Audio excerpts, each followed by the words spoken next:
Asia Cup cricket ടൂർണമെന്റിലെ ഇന്ത്യയുടെ പോരാട്ടം ഇന്ന് ആരംഭിക്കുകയാണ്. UAE ആണ് ആദ്യ മത്സരത്തിൽ ഇന്ത്യയുടെ എതിരാളികൾ. ദുർബലരായ എതിരാളികൾക്കെതിരെ കൂറ്റൻ വിജയം തന്നെയാണ് ഇന്ത്യയുടെ ലക്ഷ്യം. ക്രിക്കറ്റ് ലോകം കാത്തിരിക്കുന്ന ഇന്ത്യ പാക് പോരാട്ടം സെപ്റ്റംബർ 14-നാണ് നടക്കുക. ഇത്തവണയും ഇന്ത്യ തന്നെയാണ് ഏഷ്യാകപ്പിൽ കപ്പ് നേടാൻ ഏറ്റവും അധികം സാധ്യതയുള്ള ടീം. ശക്തമായ ടീം കരുത്തിനൊപ്പം നേർക്കുനേർ പോരാട്ടങ്ങളിലെ കണക്കുകളും സമീപകാല പ്രകടനങ്ങളുമെല്ലാം ഇന്ത്യക്ക് അനുകൂലമാണ്. അതുകൊണ്ട് തന്നെ അനായാസം ഇന്ത്യ കിരീടത്തിലേക്ക് എത്തുമെന്ന് തന്നെ പ്രതീക്ഷിക്കാം. ഇന്ത്യയുടെ പടയൊരുക്കവും ഗംഭീരമായിരുന്നു.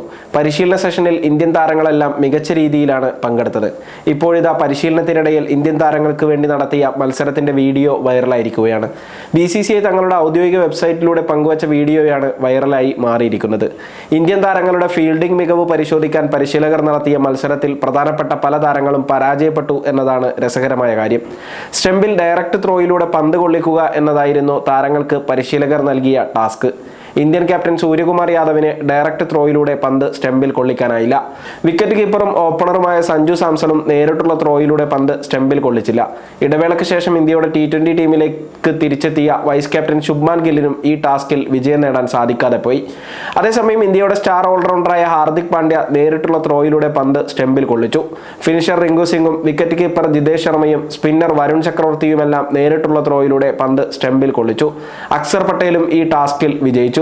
വിജയികൾക്ക് ഫീൽഡിംഗ് പരിശീലകനായ T ദിലീപ് ക്യാഷ് പ്രൈസ് നൽകി. ഫീൽഡിംഗിൽ മികച്ച നിലവാരം പുലർത്തുന്ന ടീമാണ് ഇന്ത്യ. ടീമിലെ മിക്ക താരങ്ങളും ഗംഭീരമായി ഫീൽഡ് ചെയ്യുന്നവരാണ്. അതുകൊണ്ട് തന്നെ ഇന്ത്യക്ക് ഫീൽഡിംഗിന്റെ കാര്യത്തിൽ ആശങ്കകൾ കുറവാണെന്ന് തന്നെ പറയാം. ഇന്ത്യയുടെ ആദ്യ മത്സരം നടക്കാനിരിക്കെ പ്ലേയിങ് 11-ലേക്കാണ് എല്ലാവരും ഉറ്റുനോക്കുന്നത്. ആരൊക്കെയാകും അവസാന 11-ൽ ഇടം നേടുക എന്നതാണ് കാത്തിരുന്ന് കാണേണ്ട കാര്യം. മലയാളി താരം സഞ്ജു സാംസണെ ഇന്ത്യ ഓപ്പണർ റോളിൽ നിന്ന് മാറ്റാനുള്ള സാധ്യത കൂടുതലാണ്. അങ്ങനെ വരുമ്പോൾ സഞ്ജുവിന് ബെഞ്ചിലിരിക്കേണ്ടതായി വരും. ശുഭ്മാൻ ഗില്ലും അഭിഷേക് ശർമ്മയും ചേർന്ന് ഓപ്പണിംഗിന് ഇറങ്ങിയാൽ ഫിനിഷർ റോളിലേക്ക് ജിതേഷ് ശർമ്മ എത്താനാണ് സാധ്യത. അന്തിമ 11-മായി ബന്ധപ്പെട്ട് ഗൗതം ഗംഭീറിന്റെ പദ്ധതി എന്താണെന്ന് കാത്തിരുന്ന് കാണേണ്ടതാണ്. അതേസമയം സഞ്ജു സാംസണ് കളിക്കാൻ അവസരം കിട്ടിയാൽ നിരവധി റെക്കോർഡുകൾ തിരുത്താനാകും. 72 റൺസ് കൂടി നേടിയാൽ അന്താരാഷ്ട്ര T20-യിലെ റൺവേട്ടയിൽ ഇന്ത്യൻ പരിശീലകൻ ഗൗതം ഗംഭീറിനെ മറികടക്കാൻ സഞ്ജുവിന് സാധിക്കും. ഒരു 6 കൂടി നേടിയാൽ അന്താരാഷ്ട്ര T20-യിലെ സഞ്ജുവിന്റെ സിക്സർ നേട്ടം 50 കടക്കും. ശുഭ്മാൻ ഗിൽ, യശസ്വി ജയ്സ്വാൾ തുടങ്ങിയ ഇന്ത്യൻ ഓപ്പണർമാർ കഴിഞ്ഞ കുറച്ചു കാലങ്ങളായി T20 ക്രിക്കറ്റിൽ കളിക്കുന്നുണ്ടായിരുന്നില്ല. ഇതോടെയാണ് അഭിഷേക് ശർമ്മയെയും സഞ്ജു സാംസണെയും ഇന്ത്യ ഓപ്പണിംഗിലേക്ക് കൊണ്ടുവന്നത്. ഇരുവരും ചേർന്ന് മികച്ച രീതിയിൽ ഇന്ത്യക്കായി ഇന്നിംഗ്സുകൾ ഓപ്പൺ ചെയ്തു. ദക്ഷിണാഫ്രിക്കൻ പരമ്പരയിൽ തകർപ്പൻ സെഞ്ചുറികൾ നേടി സഞ്ജു സ്ഥാനമുറപ്പിച്ചു. ഒരു കലണ്ടർ ഇയറിൽ 3 സെഞ്ചുറികൾ നേടിയും സഞ്ജു റെക്കോർഡിട്ടു.